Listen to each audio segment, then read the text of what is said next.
Flip. Sedal Wow, shampoo y acondicionador a un sol. Bueno, esta semana no solamente ha estado marcada por temas electorales, sino también lo que ha pasado en el Congreso de la República en relación a la elección de los miembros reemplazantes del TC. Cristian Hutbalker está listísimo porque tiene un programa prometedor en Sin Medias Tintas. ¿Cómo estás, Cristian? ¿Cómo estás, Mónica? ¿Qué tal? Efectivamente es uno de los temas que vamos a tocar también y, como no, lo que se mantiene también en la agenda, que es esta posibilidad o este deseo de algunos de una asamblea constituyente para una nueva constitución. Bueno, estaremos atentísimos, así que te dejo aquí el punto final y te entrego Sin Medias Tintas. Adelante. Gracias, Mónica. Chao, chao.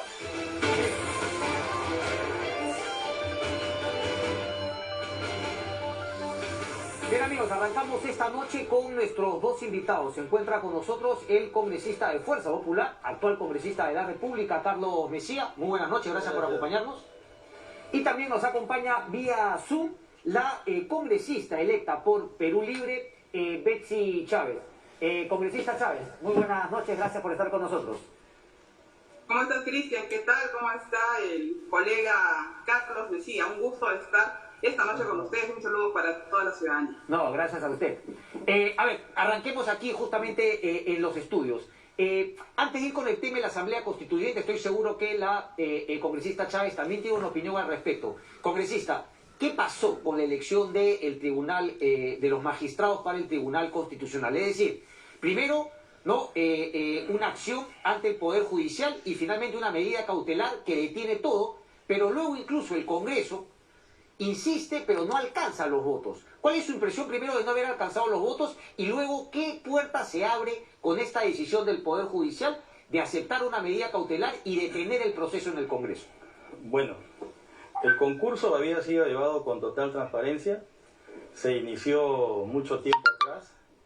A propósito de las sazonadas que vieron contra Merino, cuando asumió la presidencia interina de la República, se suspendió el proceso porque no habían condiciones políticas, y después se retomó, se continuó, y en ese proceso participó activamente, entusiastamente, el FREPAD. Pero cuando ya se iba a proceder a la elección, apareció esta medida del Poder Judicial absolutamente inconstitucional, que significó un torpedo en la línea de flotación del concurso público, que hizo retroceder al FREPAD, o digamos encontró la justificación perfecta en esta disposición del Poder Judicial, y ellos señalaron que las resoluciones judiciales se respetan y decidieron no participar en la votación, y sin los 15 votos del FREPAD era prácticamente imposible encontrar el consenso. Y a pesar de ello, los parlamentarios decidimos continuar porque entendíamos que la resolución del Poder Judicial significaba una injerencia y una grave violación del principio de división de poderes, que afecta gravemente los derechos fundamentales y la democracia, que se basa en la tolerancia y el respeto por cada uno de los órganos del Estado. Y en consecuencia era muy difícil alcanzar el consenso, no se tuvo, con lo cual además queda demostrado que el proceso de amparo iniciado es absolutamente inconstitucional, ilegal, arbitrario, porque los procesos de amparo proceden contra graves amenazas inminentes, ciertas, reales, contra la violación de un derecho fundamental. Y en este caso, como vemos, no se ha producido la afectación de ningún derecho, porque ninguno de los tres concursantes que entraron en el proceso obtuvieron el consenso. En consecuencia, no hay amenaza grave, cierta, inminente. Pero si se hubiese dado, finalmente, si se hubiesen alcanzado los 87 votos, ahí sí se cumplía la premisa por la cual otorgó la medida cautelar la jueza. Claro. Desde su punto de vista, sí. Claro que sí, pero el tema es que el proceso de amparo solo produce contra amenazas inminentes, no contra amenazas de futuridad remota. Entonces, y es más, el Código Procesal Constitucional señala que casi siempre el proceso de amparo procede contra actos lesivos que ya han sido ejecutados. Y en este caso, además, ¿quién puede plantear el proceso de amparo? Solo los candidatos que participaron en el concurso, porque ellos son los que se verían afectados. Es un derecho fundamental en la medida que el amparo es un proceso de urgente tutela contra la violación de un derecho personalísimo. Ok, déjeme luego volver, por favor, a esto que usted me decía que siente que hicieron con total transparencia el proceso de selección y finalmente si es que cumplieron el reglamento, que fue una de la argumentación también de la jueza para admitir la acción y también dar la medida cautelar. Pero déjeme ir con la congresista Betsy Chávez. Congresista, ¿usted cree que es también inconstitucional la decisión de la jueza contra el Congreso de la República, contra el proceso de selección de magistrados del TC, o no? Mira, lo que yo creo en este estadio es que los actores políticos tienen que ser responsables de sus actos. Hay un pedido que tiene, ¿no? Básicamente, y yo entiendo el tema de discrecionalidad que puede aplicar perfectamente cualquier congresista de la República, está dentro de sus prerrogativas. Pero es un camino no legítimo, ¿no? La elección que querían llevar del Tribunal Constitucional. Se quería hacer una elección express y no cumplían los estándares internacionales. La verdad que era muy suspicaz. Yo, en todo caso, respaldo y creo que mi bancada, Perú Libre, también ha mencionado claramente esta posición. Que nosotros sí consideramos de que no era legítimo pues, la elección de este Tribunal Constitucional. Igual, ahora ellos tienen básicamente, aquí como bien indica Carlos, van a tener que tratar con el Poder Judicial, ¿no? Habrán posiciones y posiciones y al final todos tenemos que respetar la institucionalidad, que es lo más importante. ¿A qué se refiere el congresista con que tendrán que tratar con el Poder Judicial? Es decir, con las investigaciones que ha iniciado el Ministerio Público o finalmente con... Hay una medida cautelar. ¿Perdón? Claro, hubo una medida cautelar. Ok, apelar la medida cautelar entonces, apelar la medida cautelar y la propia acción también. Es que aquí básicamente estamos ante dos poderes, el Poder Legislativo y el Poder Judicial. Nosotros somos respetuosos de la institucionalidad. Vamos a esperar qué es lo que se resuelve. Nuestro pronunciamiento finalmente fue de carácter político y vamos a continuar en esa línea, ¿no? Ok, pero, congresista, usted me ha hablado de legitimidad, pero la legitimidad no es algo por la cual la jueza ha admitido ni tampoco ha otorgado la medida cautelar. Ah, no, correcto. Ella lo hace desde el punto de la legalidad. Entonces, esa es la pregunta que yo le quería hacer. Es un estadio de carácter jurídico, ¿no? Correcto. A nivel de ellos es a carácter jurídico. Y nosotros estamos hablando del punto de vista legítimo. Ellos son del Congreso saliente, nosotros somos del Congreso que va a ingresar. Nosotros consideramos desde nuestro punto de vista totalmente político de que lo que estaban realizando no era legítimo.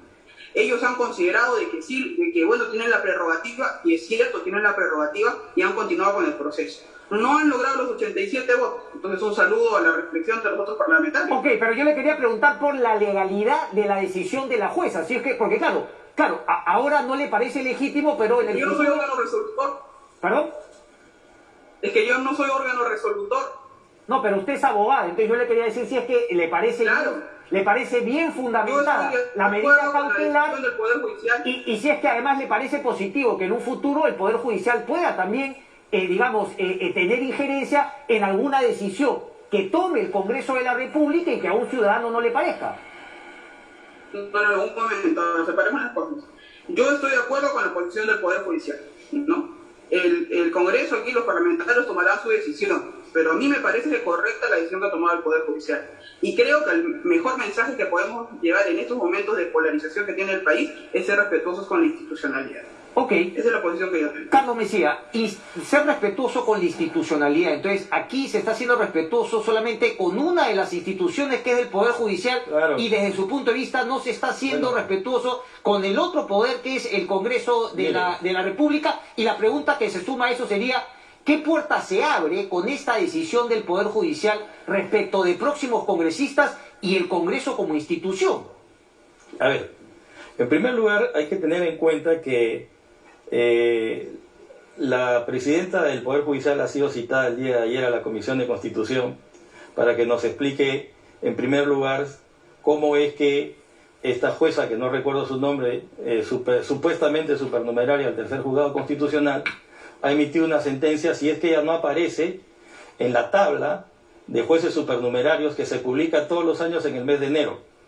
Entonces, en primer lugar, la función jurisdiccional, toda persona tiene derecho al juez predeterminado por la ley. Entonces, los jueces supernumerarios pasan por un concurso que está todo reglamentado. Y después de ese concurso se publica en el mes de enero y se dice, estos son los jueces supernumerarios. En esa relación no aparece la jueza. Entonces es como si de la noche a la mañana a mí, Carlos Mejía, o a usted, Cristian, le dicen, ven acá al tercer juzgado constitucional y resuelve porque yo te hago a ti juez supernumerario, basta que seas abogado. No, no puede ser así. Entonces, ahí hay un primer cuestionamiento, no solo de legalidad, sino de legitimidad, en el sentido de que la jueza no forma parte del Poder Judicial y en consecuencia no tiene competencia ni función jurisdiccional, en la medida en que no aparece en la tabla de los jueces supernumerarios. Entonces ha entrado por la ventana. Y en cuanto a la institucionalidad y si se respeta, ¿qué pasa si este jueves los parlamentarios aprobamos una ley que dice que los vocales de la Corte Suprema cesan en sus funciones a los 60 años? Y modificamos la ley orgánica del Poder Judicial. ¿Qué pasaría? ¿Por qué lo dice? Porque podría suceder. Entonces me pregunto, si así como se respetan las resoluciones judiciales, ¿se respetará también la ley? Porque acá mi colega y futura congresista, o ya virtualmente congresista, dice que hay que respetar la institucionalidad. Entonces, si se respetan las sentencias, tendrán que respetarse también las leyes. Si es que el próximo Congreso, incluso el que se instale, podría decir que los jueces, los vocales de la Suprema y los fiscales los fiscales supremos cesan en sus funciones a los 62, a los 60, a los 65 años. Hoy lo hacen a los 70 años, de manera automática. Claro, pero si usted le baja 10 años, descabeza la Corte Suprema y descabeza el Ministerio Público. Eso es lo que queremos, un choque de trenes. Porque acá no se trata, ¿no es cierto?, de quién tiene la razón, sino de que cada institución se mantenga dentro de sus competencias. Pero déjeme ahora tomar el punto de la congresista Chávez respecto de la legitimidad, respecto de la pertinencia del momento y además del proceso que se pudo haber hecho mejor para elegir a los magistrados del tribunal. Es más, si se hubiese hecho eso, quizás no se hubiese tirado el FREPA para atrás porque no habría habido esta amenaza, quizás si se quiere, del Poder Judicial con esa cautelar. ¿Cómo? Perdón, no le entendí la pregunta. Si es que se hubiese hecho el proceso, ¿usted siente que ha hecho el proceso de la mejor manera posible o se pudo haber hecho mejor para evitar que se abra esta puerta en la cual un abogado, Walter Ayala, presenta esta acción de amparo ante el Poder Judicial con todas las, digamos, cuestionamientos que usted ha planteado, como la jueza supernumeraria, etcétera, etcétera? Es que lo que pasa es que mientras haya dentro de una parte del país un talante poco democrático, siempre la elección de los magistrados va a encontrar un cuestionamiento. Todos los procesos, no hay proceso que sea perfecto, ¿no es cierto? Y con mayor razón aún cuando la selección de los magistrados, que es el órgano de cierre de respeto de la Constitución y los derechos fundamentales, va a significar, sobre todo, ¿no es cierto?, que de mi punto de vista es el único bolsón democrático que queda. Entonces hay grupos y fuerzas, sobre todo de la izquierda, como usted está escuchando en este momento, que no quieren que se rompa este equilibrio que existe en el Tribunal Constitucional, porque con eso tienen asegurado, ¿no es cierto?, de todas las arbitrariedades que se pudiesen cometer. Ok, pero le quiero dar la palabra, porque en defensa de, digamos, de Betty Chávez y esos grupos de izquierda que usted ha mencionado, ellos también incluso se muestran, digamos, incómodos con el Tribunal Constitucional. Por lo menos así lo dijo y dijeron en un momento que lo iban a cerrar. Obviamente ahora han dicho para atrás, pero la pregunta, congresista Chávez, es, me imagino que ustedes quieren elegir a los magistrados del Tribunal Constitucional, ¿ustedes lo van a hacer? ¿Qué pasaría si cuando lo hacen también surja una acción de amparo, una medida cautelar que les detenga el proceso por el cual elegirían a los próximos magistrados del TC? Ya, primero evitemos las ligerezas, ¿no? O sea, si el amigo Carlos, el colega, quiere mencionar agrupaciones de izquierda y se refiere a mí, que lo diga pues directamente, ¿no? La congresista Betty Chávez, no hay ningún problema. Pero, Cristian, seamos muy concretos en este aspecto. No se trata de hacer un choque de trenes, Carlos, ¿ah? No se trata de eso. Yo entiendo que usted también como constitucionalista sabe perfectamente el marco dogmático jurídico por el que nosotros los abogados nos llevamos. Entonces, en esa línea de ideas es importante tener un respaldo legítimo. Yo no estuve tan de acuerdo cuando usted, por ejemplo, en la Comisión de Constitución, cuando lo presidía Rosa Bartra, indicó de que a la población pues solamente se le gobierna, ¿no? Ese tipo de cosas no pueden existir. Nosotros necesitamos que un Estado no solamente sea de derecho, sino también que sea legítimo. Entonces, el debate tan importante de los magistrados para el Tribunal Constitucional tiene que ser un debate alturado. Se tiene que generar conciencia, ¿no? O sea, tiene que haber ese respaldo que es fundamental.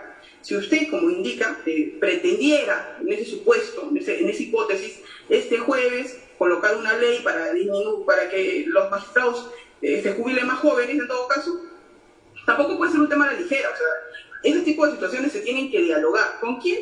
Obviamente pues con los actores pertinentes. Entonces, aquí lo que se está indicando básicamente en la elección de miembros del Tribunal Constitucional es de que sea una elección que sea legítima, que no se exprese. Si ustedes quisieron haberlo colocado en la agenda, no hubieran inventado la cuarta legislatura, que tiene solamente 30 días y algo, cuando sabemos que una legislatura debía ser de 120 días, ¿no? A nosotros sí nos permite tener la suspicacia de que los intereses son ajenos, son otros. Y ese tipo de situaciones son peligrosas para la democracia, para la gobernabilidad. Le hago recuerdo que nosotros no estamos haciendo ninguna clase de pataleta en la OEA pidiendo, por ejemplo, o diciendo de que esto es un fraude, me refiero a la elección electoral. Entonces, seamos cautelosos, defendamos la gobernabilidad. Usted es un hombre de derecho, tiene algunos artículos, algunos libros publicados en esta línea. Ahora es el momento de demostrar de qué estamos hechos.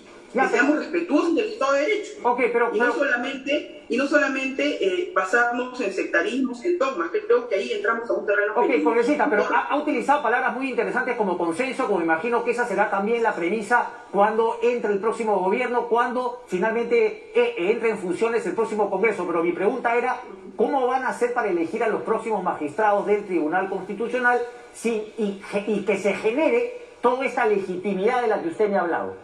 ¿Cómo harían para elegir a los próximos magistrados del TC, congresista, en el Congreso del cual usted va a ser parte a partir del 28 de julio? Bueno, primero nos tenemos que reunir pues, con los congresistas, ni siquiera tenemos las comisiones. Estamos esperando, al igual que ustedes, la proclamación. Lo que sí vamos a tomar en consideración de todas formas es que estemos dentro de los estándares internacionales. Se trata de que este tema sea totalmente reflexivo, Cristian.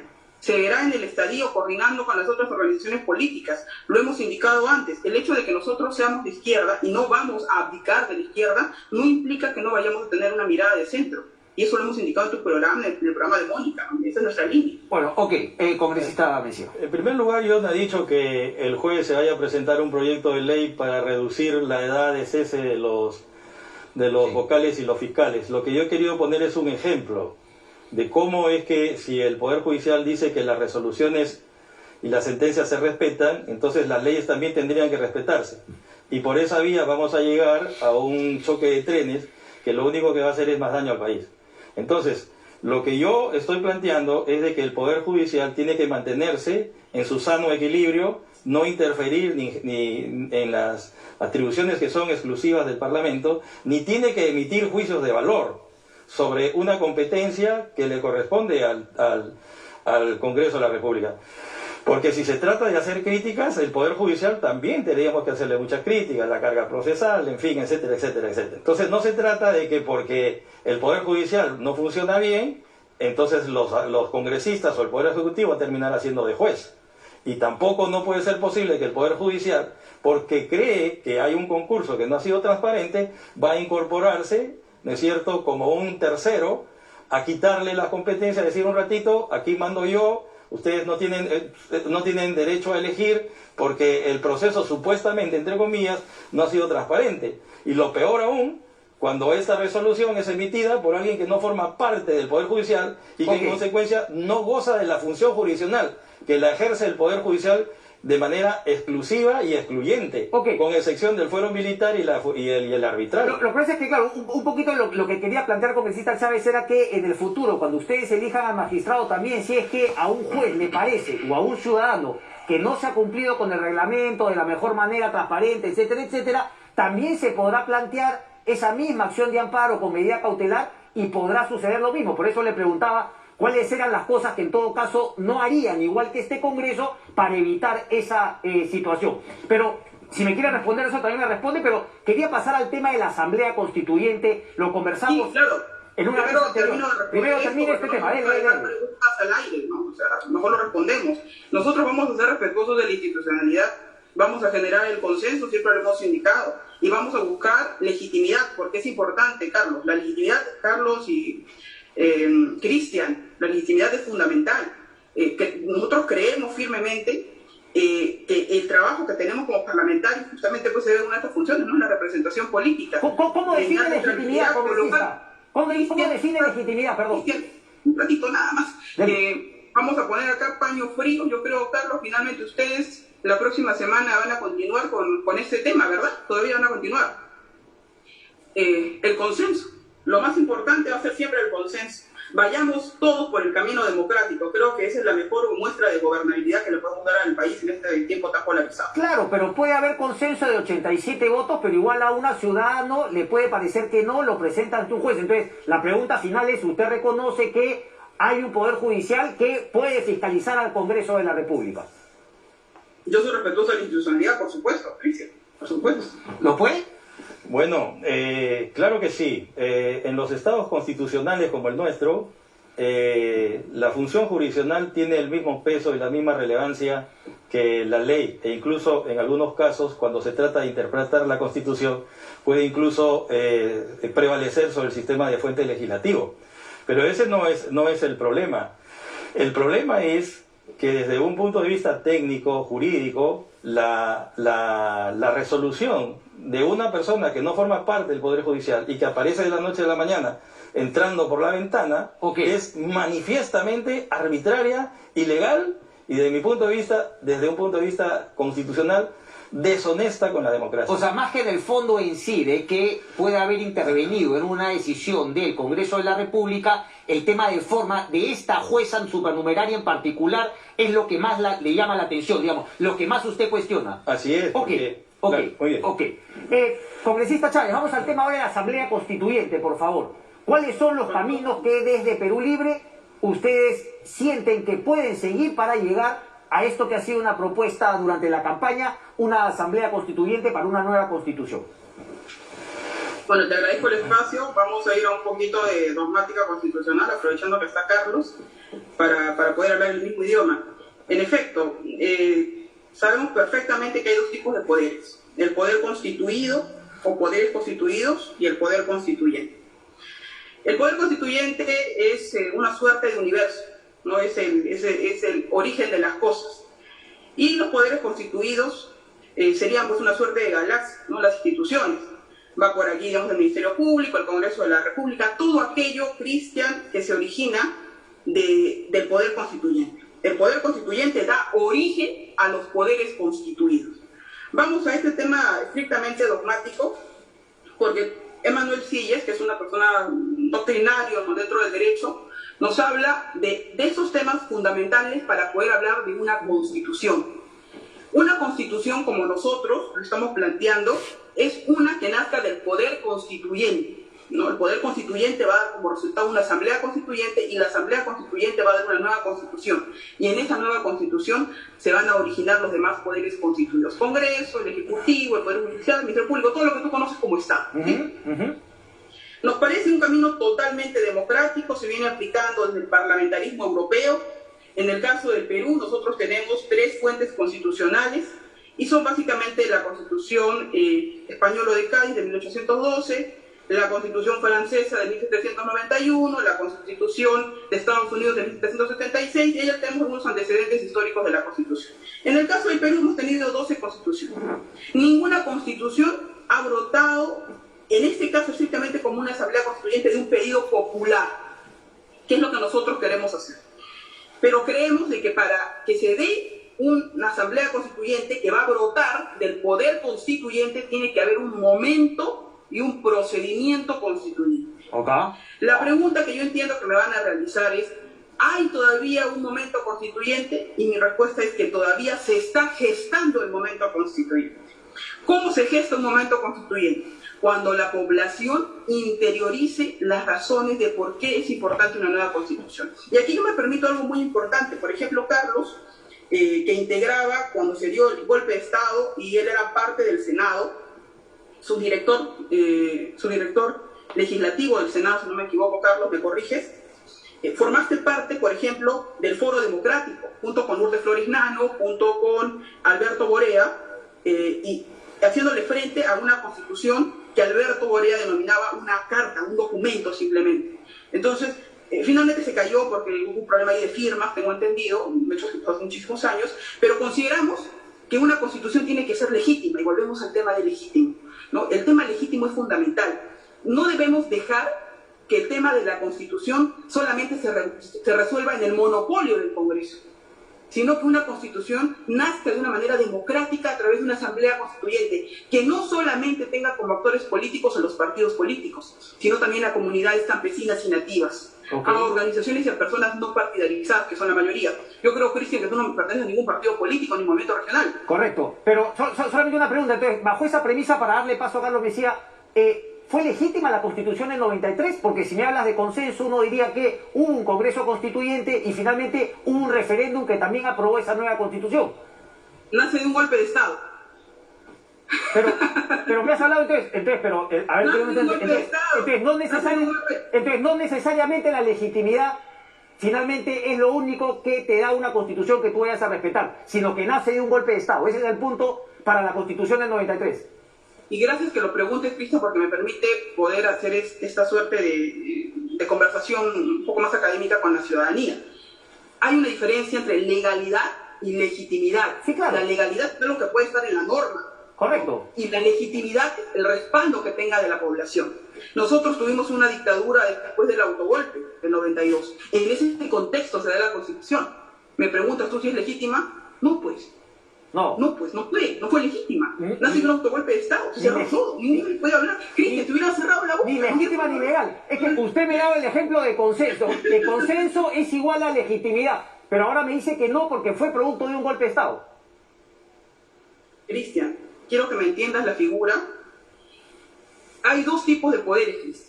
El poder constituyente y el poder constituido. Sí. El poder constituyente es el origen del Estado, el origen de una constitución, el origen de las cosas.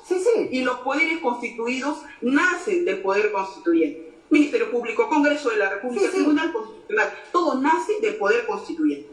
Lo que nosotros planteamos, Cristian, es una medida totalmente democrática, una asamblea constituyente. Se ha hecho ahora en Chile, se han incorporado el 4 de julio. ¿Cómo? Se hizo también en el año 91 en Colombia, claro. Se hizo en Bolivia en el 2006, claro. Ok, pero ¿cómo? ¿Cómo se logra ese consenso para el momento constituyente si usted me dice que no necesariamente tiene que pasar por el Congreso de la República? ¿Cómo se logra el momento constituyente? Reitero, antes de que exista el poder constituyente tiene que haber un momento y un procedimiento constituyente. Correcto. El momento constituyente se está gestando en el Perú. ¿Cómo se gesta en el Perú? A través del debate político. Solamente en organizaciones políticas, no.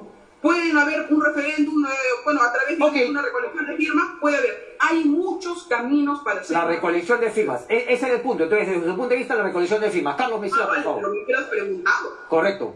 A ver, Es uno de los caminos. en primer lugar, todas las constituciones son el resultado de un golpe de Estado, por lo menos en el Perú, y son las asambleas constituyentes siempre son la salida, el retorno a la democracia. Ha sido así la Constitución del 79, que permitió salir del Velascato para ingresar al gobierno institucional de Belaúnde García. Fue también la Constitución del 33 para salir de la dictadura de Leguía. Siempre las constituciones son el resultado de asambleas constituyentes para salir de dictaduras. El problema es que en este momento, si nuestra invitada o mi coinvitada quiere ser coherente con su pensamiento, cuando dice que se debe respetar la institucionalidad, entonces tiene que partir de un punto de vista que la Asamblea Constituyente es una ruptura de la legalidad y es una ruptura de la institucionalidad. Entonces ahí veo una contradicción en sus propios términos. ¿Por qué? Porque la Asamblea Constituyente significa, como ella misma lo ha dicho, el retorno a una situación absolutamente ajurídica, revolucionaria y política, mientras que las reformas totales o parciales de la Constitución significan que los poderes constituidos a los que ella ha hecho referencia, en este caso el Congreso de la República, o quienes tienen iniciativa de reforma de la Constitución, se mantienen en los marcos del respeto de la legalidad constitucional. Y en los marcos del respeto de esta legalidad constitucional, no existe la Asamblea Constituyente. Lo que existe es la reforma total o parcial de la Constitución por la vía del referéndum, pero no la Asamblea Constituyente. Porque la Asamblea Constituyente no está contemplada ni en el artículo 32, ni en el artículo 200 de la Constitución, ni en los artículos 16, 17 y 18 de la Ley de Participación Ciudadana, la Ley 26.300. Entonces, cuando se quiere ir a una Asamblea Constituyente, es romper con la legalidad. y es romper con la institucionalidad a la que ella, nuestra invitada, ha señalado como un valor sustancial de la democracia. Entonces, si tú haces una reforma de la Constitución, o si tú haces incluso una reforma total de la Constitución, pero aún cuando sigues el camino que está establecido en el artículo 206 de la Constitución, entonces respetas la legalidad constitucional. Pero si vas a una asamblea constituyente, ese es un hecho revolucionario. Es un hecho, no lo voy a decir que es un golpe de Estado, no. Voy a decir que es un hecho revolucionario, es un hecho ajurídico, estrictamente político, pero sí que significa volver a la fuente digamos, originario del derecho, pero donde no sabemos qué va a salir. De ahí puede salir comunismo, socialismo, capitalismo, no sé qué pueda salir de ahí, y lo que vamos a tener es un país paralizado, es un país donde no va a haber inversión, no va a haber trabajo, y entonces, y sobre todo lo importante que tenemos que saber es, cuando se va a una asamblea constituyente, y como ella ha hablado de seriedad, lo primero que tenemos que preguntarle es dónde está la propuesta de constitución que nos quiere entregar el Partido Perú Libre para empezar a leerlo. Te quiere hacer una pregunta, congresista Chávez, dele por favor. Estimado Carlos, ¿cuál es el elemento titular del Poder Constituyente? No, el elemento titular del Poder Constituyente puede ser el Führer, puede ser Stalin. No. Un ratito. Vayamos a la parte dogmática constitucional. Usted sabe perfectamente que el elemento titular es el pueblo. Betsy, pero no le puedes interrumpir el programa, por favor. Yo te he dejado el tiempo a ti hablar y ahora tengo que dejarle el tiempo a hablar al señor Mesías. Por favor, adelante, señor. El Poder Constituyente... Betsy, por favor. El Poder Constituyente, como es un hecho revolucionario jurídico, el Poder Constituyente puede ser del pueblo, eso es lo que ella quiere que yo diga.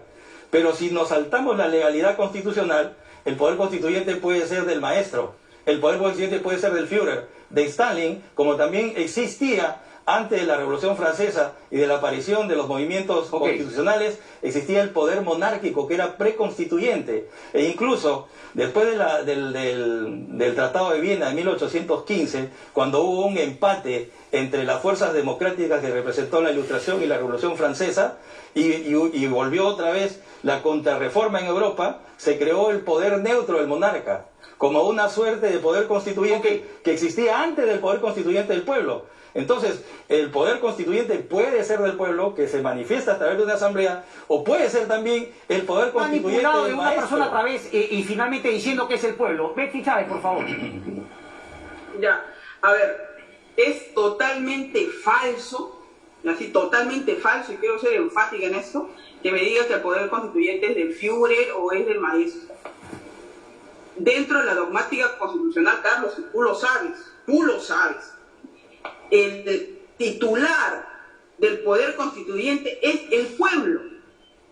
Yo puedo entender que tengas un sesgo, yo lo puedo entender. Cuando presidía la comisión Rosa Bartra y fuiste a la comisión de Rosa Bartra, indicaste que al pueblo se le gobierna, no se le hace caso.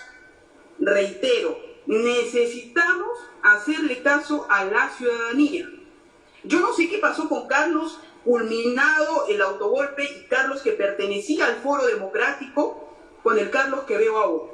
No sé qué pasó, pero sí tenemos que empezar, la clase política, los actores políticos, a recurrir a las organizaciones de base.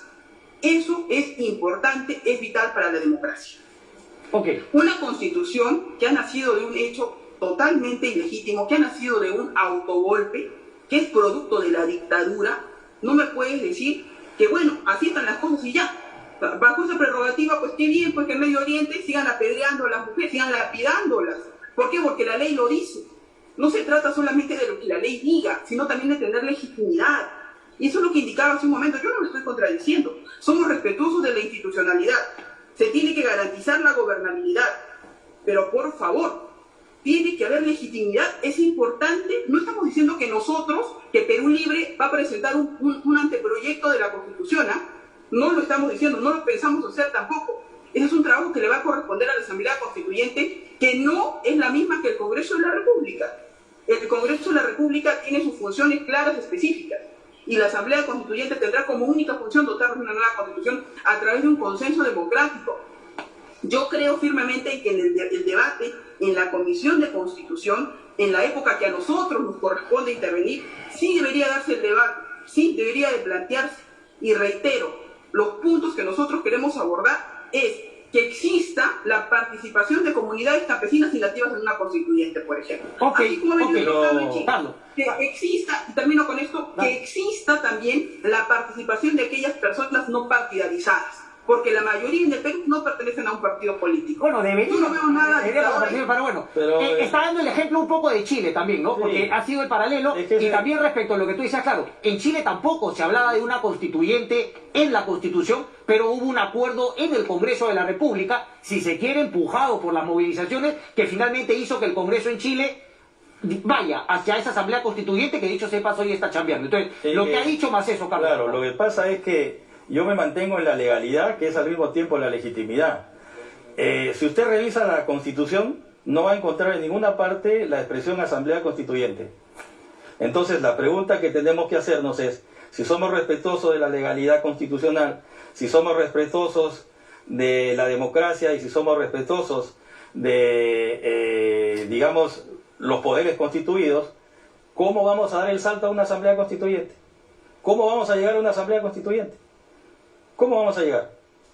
Si no está en ninguna parte dicho. Entonces lo que se está buscando, ¿no es cierto?, es empujar efectivamente... Pero perdón, Carlos, si el Congreso lo cambiase y hablase de una asamblea constituyente, ¿también sería ilegal desde tu punto de vista? Bueno, es que ahí viene el tema, ahí viene otra vez el problema, que claro, el Congreso constituido, o sea, el Congreso actual o el que viene, podía reformar la Constitución y establecer formalmente, en el artículo 206, una manera de convocar a Asamblea Constituyente. Pero para eso, usted necesita 87 votos en 2 legislaturas, y no las va a encontrar. Pero ese es el consenso y la legitimidad de la cual habla Betsy. Ese sería un camino, pero también ganas el camino de la firma. Lógico. Y lo he mencionado en tu programa antes, Cristian, además, sí. que uno de los caminos es justamente hacer una reforma del artículo 206 de la Constitución. Claro. Ahora, aquí dice Carlos que no lo vamos a lograr, pero déjenos entrar al menos, déjenos buscar los consensos. Reitero, nosotros no somos un partido cerrado ni sectario. Hemos ido conversando con organizaciones de centro y me va a dar mucho gusto conversar en su momento con Fuerza Popular, con Renovación Popular. Ok, Betsy, porque pero... es parte del Parlamento. ¿Es un camino? Sí. ¿Que es el único camino? No. Ya, pues a ese otro camino quería ir, porque cuando me hablas de un 10%... Claro, el otro camino que es la recolección de firmas, sí. Otro camino que es que no va a partir directamente de nosotros, que si no sean las organizaciones de base que empiezan con este trabajo, no lo ve el Congreso de la República, lo ve el Jurado Nacional de Elecciones, no lo vemos nosotros. Ya, pero ahí te parece que hay también la legitimidad y el consenso del cual hablabas, si es que solamente consigues el 10%. Desde el punto, Cristian, nosotros desde el Parlamento vamos a generar el debate para la modificación del artículo 206 de la Constitución, que no solamente son 87 votos en 2 legislaturas, sino que pueden ser 66 votos. 6 y un referente. Sí. Claro, o sea, sí, esa es la figura la otra vía. de 2018, y es una vía totalmente estipulada en el marco constitucional. Sí, pero la otra vía, la de la firma. El otro camino no lo estamos generando nosotros, no ha salido de la bancada, no lo estamos generando. Pero si está Bermejo es el que está empujando eso. No. Ese tema se ha conversado con el compañero Guillermo, y hasta donde yo tengo conocimiento, que he conversado con él en las reuniones de bancada, hoy hemos tenido una reunión de bancada, ese tema ha quedado ahí. Reitero, la posición aquí sí que yo tengo es que son las organizaciones sociales las que deben, en ellas deben hacer gestar el momento constituyente. Pero claro, que van a tener mi respaldo, el respaldo de los colegas de izquierda. Pero ese es un poco lo que decía Carlos Mejía, ¿no? Que en nombre del pueblo están detrás justamente alguien empujando. Pero bueno, tengo que terminar, Carlos, para terminar. Cuando se habla de la iniciativa de referéndum, el referéndum es para aprobar o reformar leyes, incluidas las constitucionales. Entonces, cuando ella habla de ir a un proceso de iniciativa por la vía del referéndum, en primer lugar se necesitan 2.500.000 votos. Bueno, que las pueden conseguir, firmas, perdón. Pero a esos 2.500.000 firmas hay que incorporarle un texto constitucional. O sea, una constitución completa. Porque el referéndum es para aprobar un texto. Entonces, no es tan así como decir que vamos a ir a un referéndum. O sea, el referéndum no es para que el pueblo diga si quiere asamblea o no. es para que el pueblo se pronuncie sobre una norma que él tiene que aprobar. Porque si vamos a ir a una consulta para decir si el pueblo quiere asamblea, eso no es referéndum, es plebiscito. Y el plebiscito no está contemplado en la Constitución ni en la Ley de Participación Ciudadana. Betsy, para terminar, 30 segundos, por favor, dale. Muy sencillo. Me dirijo básicamente a la ciudadanía, ¿no? Yo aprovecho estos espacios para dedicarme a involucrarme con ellos. El poder máximo no lo tiene ni Carlos, ni Cristian, ni yo. El poder máximo lo tiene la ciudadanía.